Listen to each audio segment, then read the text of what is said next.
ओम श्री गणेशाय नमः। जय श्री कृष्ण। राधे राधे। नमस्कार दोस्तों आप सभी को आने वाली परिवर्तनीय एकादशी की हार्दिक शुभकामनाएं। ईश्वर आप सभी की मनोकामनाएं पूर्ण करे। दोस्तों आज इस वीडियो में मैं आपको बताऊंगी परिवर्तनीय एकादशी कब है, इसके शुभ मुहूर्त क्या होगा और इसके महत्व के बारे में मैं आपको बताऊंगी। साथ ही मैं आपको बताऊंगी इसके पूजन विधि के बारे में, एकादशी व्रत में क्या खाए और क्या ना खाए, और एकादशी व्रत में क्या करे और क्या ना करे, इन सभी की जानकारी मैं आपको इस वीडियो में देने की कोशिश करूंगी। तो चलिए दोस्तों शुरू करते हैं आज का यह वीडियो। भाद्रपद की अंतिम एकादशी शुक्ल पक्ष की एकादशी तिथि को पड़ती है। इसे परिवर्तनीय एकादशी के नाम से जानते हैं। परिवर्तनीय एकादशी को जलझूलनी एकादशी और पद्मा एकादशी भी कहा जाता है। दोस्तों इस समय चतुर्मास का भाद्रपद माह चल रहा है। भगवान विष्णु इस समय योग निद्रा में होते हैं। भाद्रपद शुक्ल एकादशी तिथि को भगवान विष्णु अपना करवट बदलते हैं। इस वजह से इसका नाम परिवर्तनीय एकादशी है। परिवर्तनीय एकादशी का व्रत और पूजन करने से पाप मिटते हैं और जीवन के अंत में वैकुंठ की प्राप्ति होती है। तो आइए दोस्तों इस वीडियो में हम जानें कि भाद्रपद की अंतिम एकादशी यानी परिवर्तनीय एकादशी कब है, परिवर्तनीय एकादशी की पूजा का मुहूर्त और पारण का समय क्या होगा। दोस्तों हिंदू कैलेंडर के अनुसार इस साल भाद्रपद माह के शुक्ल पक्ष की एकादशी तिथि 13 सितंबर शुक्रवार को रात 10:30 से प्रारंभ होगी। इस तिथि का समापन 14 सितंबर शनिवार को रात 8:41 पर होगा। उदया तिथि के आधार पर परिवर्तनीय एकादशी का व्रत 14 सितंबर शनिवार को रखा जाएगा। जो लोग परिवर्तनीय एकादशी का व्रत रखेंगे वे 14 सितंबर को रवि योग और शोभन योग में भगवान विष्णु की पूजा करेंगे। उस दिन आप सुबह 6:06 से परिवर्तनीय एकादशी की पूजा कर सकते हैं। उस दिन राहु काल सुबह 9:11 से 10:44 तक है। राहु काल के समय में पूजा ना करें क्योंकि राहु काल के समय को अशुभ समय माना जाता है। परिवर्तनीय एकादशी के दिन सूर्य उदय से शोभन योग रहेगा। यह शाम को 6:18 तक है। वही व्रत वाले दिन रवि योग सुबह 6:06 से रात 8:32 तक है। रवि योग और शोभन योग दोनों ही शुभ है। उस दिन उत्तराषाढ़ा नक्षत्र सूर्य उदय से रात 8:32 तक है। उसके बाद से श्रवण नक्षत्र है। परिवर्तनीय एकादशी के दिन सर्वार्थ सिद्ध योग भी बन रहा है।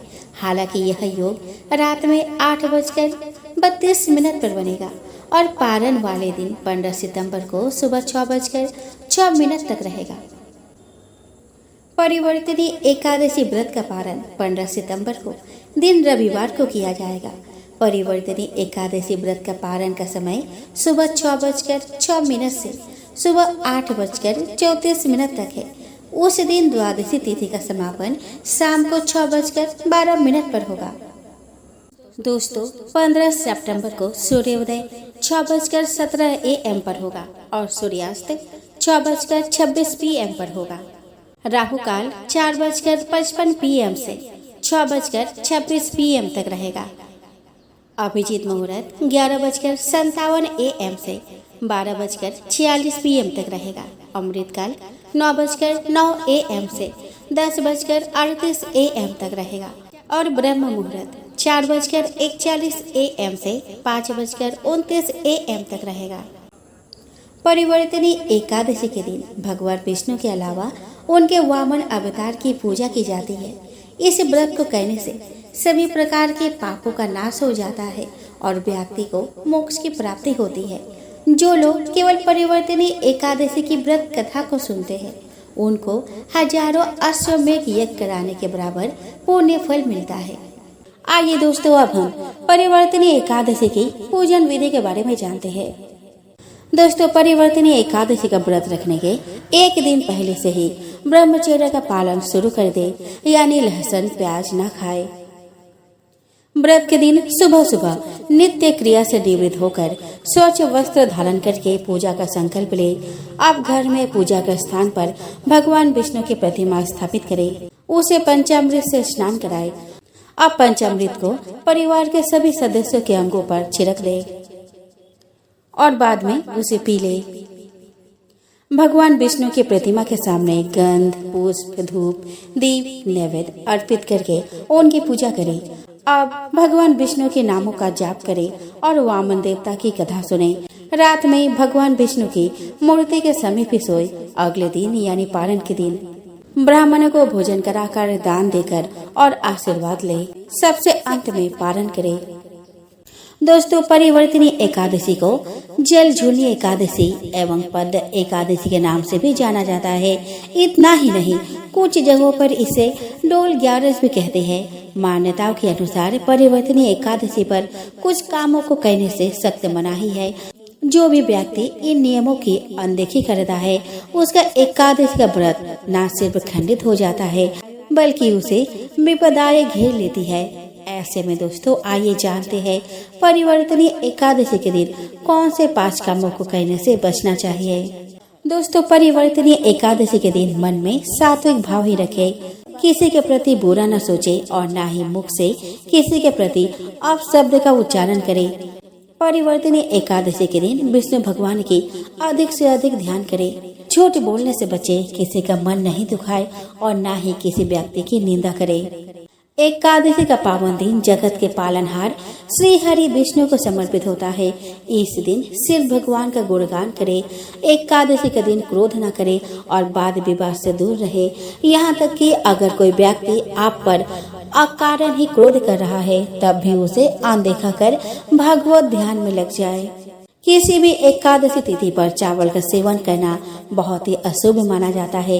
ऐसा माना जाता है कि इस दिन चावल का सेवन करने से मनुष्य का जन्म रेंगने वाली जीव की योनि में होता है। ऐसे में परिवर्तनीय एकादशी के दिन जो लोग व्रत नहीं रखते उन्हें भी चावल का सेवन नहीं करना चाहिए। हालांकि अगर एकादशी तिथि का पता न हो और गलती से चावल खा लिए तो इसका पाप नहीं लगता है। एकादशी के दिन मांस मदिरा का सेवन न करें। इस दिन व्रत रखकर भगवान विष्णु की पूजा करें। यदि आप व्रत नहीं करते हैं तब भी एकादशी के दिन सात्विक भोजन का ही सेवन करें। एकादशी के दिन ब्रह्मचर्य का पालन करें। इस दिन श्रद्धा भाव से भगवान विष्णु की पूजा करते हुए उनके विभिन्न मंत्रों का जाप करें। मान्यता के अनुसार परिवर्तनीय एकादशी के दिन भगवान विष्णु की पूजा करने से विशेष फल की प्राप्ति होती है। हिंदू धर्म में एकादशी व्रत का काफी महत्व है। यह हर महीने में 2 बार आती है। इस व्रत को सफल बनाने के लिए शास्त्रों में कुछ नियम बताए गए हैं। इसके लिए एक दिन पहले से ही व्रत के नियमों का पालन करना होता है। इतना ही नहीं, अगले दिन पारण के समय कोई गलती ना हो, इसका भी विशेष रूप से ध्यान रखना चाहिए। वही एकादशी व्रत पर कुछ चीजों के सेवन को भी निषेध माना गया है। चलिए दोस्तों, इस व्रत के नियम को जान लेते हैं। साथ ही इस दिन क्या खाए और क्या नहीं खाए इसको भी जानेंगे। दोस्तों, एकादशी पर नियम और संयम के साथ व्रत के बाद अगले दिन पारण में खास चीजों का ही सेवन करना चाहिए। एकादशी के दिन किसी पर क्रोध या गुस्सा नहीं करना चाहिए। इस दिन मधुर वचन ही बोलना चाहिए। भगवान विष्णु को तुलसी अति प्रिय है। उनके पूजन में तुलसी अर्चना जरूर करना चाहिए। एकादशी व्रत करने वालों को 10वें के दिन से ही तामसिक वस्तुओं का सेवन नहीं करना चाहिए। एकादशी व्रत का पारण तुलसी पत्र के साथ करना चाहिए। एकादशी व्रत के दिन चावल नहीं खाना चाहिए। एकादशी व्रत के दिन किसी भी तरह के नशीले पदार्थ का सेवन नहीं करना चाहिए। एकादशी व्रत के पारण के दिन हमेशा ध्यान रखें कि सात्विक भोजन ही करें। मूली, बैंगन, मसूर दाल, लहसुन, प्याज भोजन में भूल कर भी नहीं करना चाहिए। एकादशी व्रत का पारण सूर्योदय के बाद ही करना चाहिए। रात्रि को पूर्ण ब्रह्मचर्य का पालन करें और भोग विलास से दूर रहना चाहिए। एकादशी व्रत के दिन स्नान करके गीता का पाठ करना चाहिए। चलिए अब जान लेते हैं एकादशी व्रत में क्या खाए और क्या ना खाए। एकादशी व्रत में शकरकंद, कद्दू, आलू, साबूदाना, नारियल, काली मिर्च, सेंधा नमक, दूध, बादाम, अदरक, चीनी आदि फलहार के रूप में खा सकते हैं। इसके अलावा केला, आम, अंगूर, बादाम, पिस्ता आदि का सेवन कर सकते हैं। वही एकादशी का उपवास रखने वालों को दशमी के दिन से ही मांस, लहसुन, प्याज, मसूर की दाल आदि नहीं खाना चाहिए। इसके अलावा इस दिन व्रतधारी व्यक्ति को गाजर, जौ, बैंगन, सेमफली, सलजम, पालक, गोभी इत्यादि का सेवन नहीं करना चाहिए। भगवान विष्णु को समर्पित देवशयनी एकादशी व्रत पूजा इस बार 29 जून को पड़ रही है। यह व्रत संतान प्राप्ति और उसकी उन्नति की कामना के लिए रखा जाता है। मान्यता है कि जो भी व्यक्ति पूरी श्रद्धा, नियम और विधि विधान से एकादशी व्रत को पूरा करता है उसे योग्य संतान की प्राप्ति होती है। तुलसी में देवता के सार है। तुलसी सागर मंथन से निकली थी। इस दिन श्री हरि को तुलसी पत्र चढ़ाने का विशेष महत्व है, लेकिन इस पौधे से पत्तियां तोड़ना और प्रभु को चढ़ाने के लिए भी अलग विधान है। ऐसे में मालूम होना जरूरी है कि तुलसी का प्रयोग कब और कैसे करना है, साथ ही किन किन तिथियों और परिस्थितियों में तुलसी को तोड़ना वर्जित है। ग्रहण के समय तुलसी की पत्ती चीजों को शुद्ध करने में प्रयोग होती है, मगर चंद्र ग्रहण और सूर्य ग्रहण में तुलसी तोड़ना वर्जित है। दिनों की बात करें तो रविवार और मंगलवार को तुलसी पत्र तोड़ना निषेध है। एकादशी, द्वादशी और संक्रांति के दिन भी तुलसी नहीं तोड़नी चाहिए। बिना स्नान तोड़ी गई तुलसी को ईश्वर भोग में स्वीकार नहीं करते। ऐसे में स्नान के बाद ही तुलसी पत्र तोड़ना चाहिए। सोहर और सूतक यानी बच्चे के जन्म और किसी की मृत्यु होने पर भी परिवार के लोग तुलसी नहीं तोड़ सकते। तुलसी निरंतर बढ़ती रहे, इसको ध्यान में रखकर तुलसी तोड़ने का विधान बनाया गया है।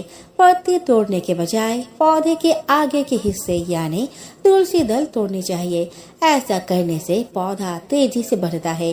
तुलसी दल के साथ मंजरी भी तोड़ लेनी चाहिए। ऐसा तुलसी दल विष्णु जी को बहुत पसंद है। इसके पीछे भी पौधे का विकास छिपा है।